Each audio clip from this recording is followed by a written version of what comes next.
Every good leader has something to say. Yet, many of us don't take the time to polish and shape how we communicate those ideas to others, or ponder how others may receive our message.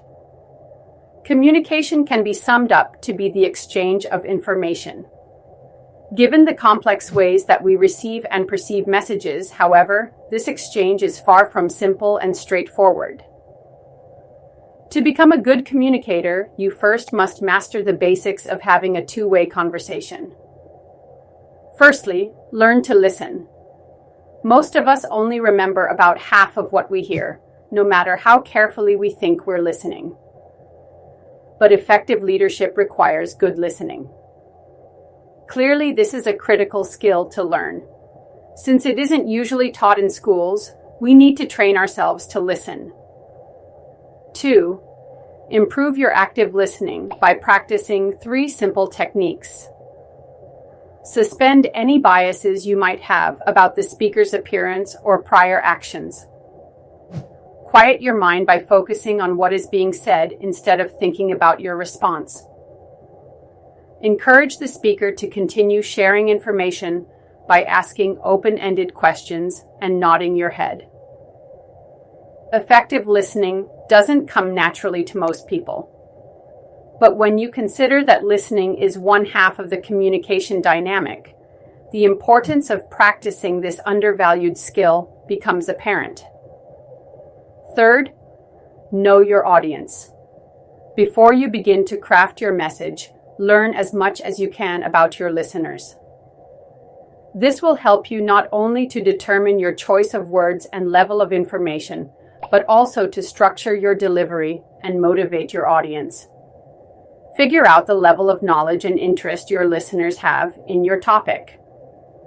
Do they have any preconceptions?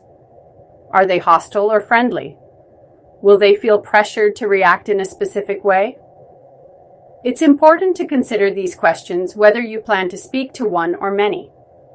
Watch for nonverbal cues from your audience, listen to their feedback, and adjust your message accordingly.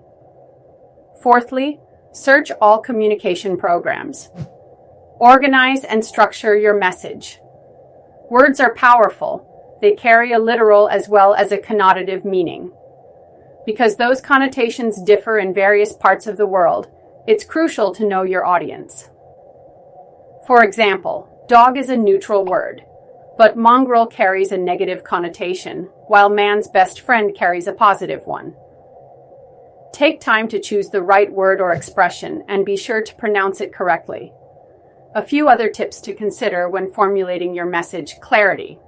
Choose concrete, familiar words that refer to tangible objects. These words are more likely to maintain your audience's interest and less likely to be misinterpreted. Avoid using more words than necessary to express an idea. Be concise. Vivid language. Imagery is memorable, so be sure to use descriptive language, such as color, size, and shape, to create mental images of objects, actions, or ideas. Select lively verbs and speak in an active voice. Rhythm. Your choice and arrangement of words create a pattern of sound. There are many tools to consider when it comes to establishing rhythm: repetition, alliteration, even onomatopoeia. For maximum effect, use these language tools sparingly.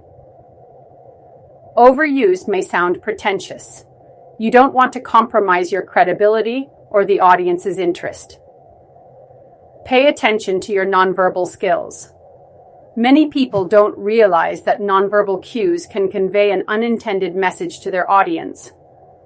You may think you're being open, but if your arms are crossed or your back is turned, you're creating a barrier. Research shows that when given the choice of believing visual and vocal cues or spoken words, listeners typically trust the nonverbal message. If you shuffle your feet or gaze out the window, you won't get your message across effectively. The same holds true for your delivery. Avoid mumbling and monotones. Effective nonverbal communication includes proper attire, good posture, natural gestures, purposeful movement, appropriate eye contact, energy, and enthusiasm. And remember, communicating is connecting.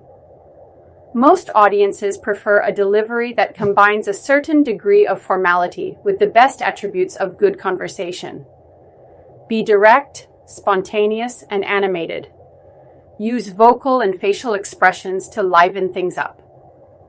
And remember, communication is fluid. Putting in the work beforehand to organize your ideas and understand your audience will make you a better speaker. But you must listen to your audience and adapt to their feedback as well. If your listener is bored or confused, modify your verbal and nonverbal message. Inject some humor, explain the confusion, or even change course. After all, a rigid communication style often prevents a meaningful connection between speaker and listener.